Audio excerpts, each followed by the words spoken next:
Here is a pile of iPhones, but which of this pile is right for you? Which phone should you pick out of the iPhone 7, 7 Plus, 8 or 8 Plus?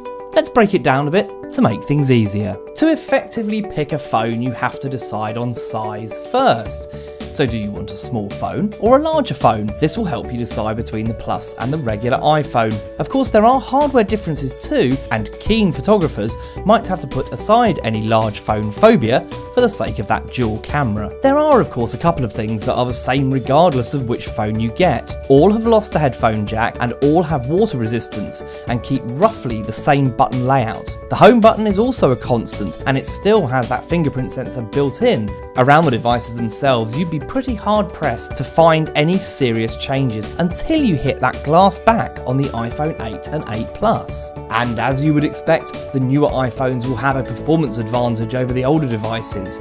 Faster processors, graphics, and even 4G speeds are not really surprising given that things usually get quicker as they progress. If you want to enjoy the maximum time of owning a phone, it's well worth getting the newest one you can afford for exactly this reason. The biggest difference between both 7s and both 8s is the addition of wireless charging in the new model. For many people this simply won't be of interest, but it is an amazing feature. Dump your phone on a charging pad and off it goes.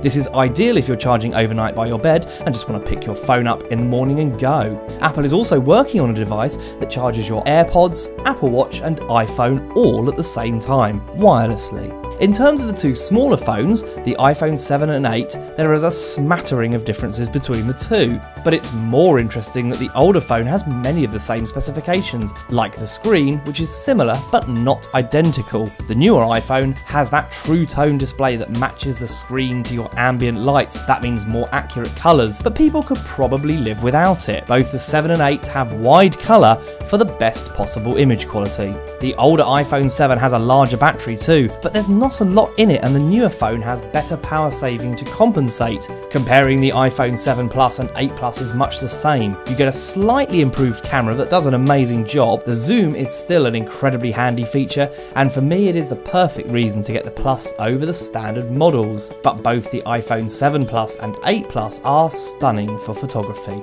And again, the newer 8 Plus gets that amazing true tone display, while the 7 Plus has wide colour but can't adjust its image to match the ambient light in your room. So I think after all of this that my conclusion is going to be that any of these iPhones is great.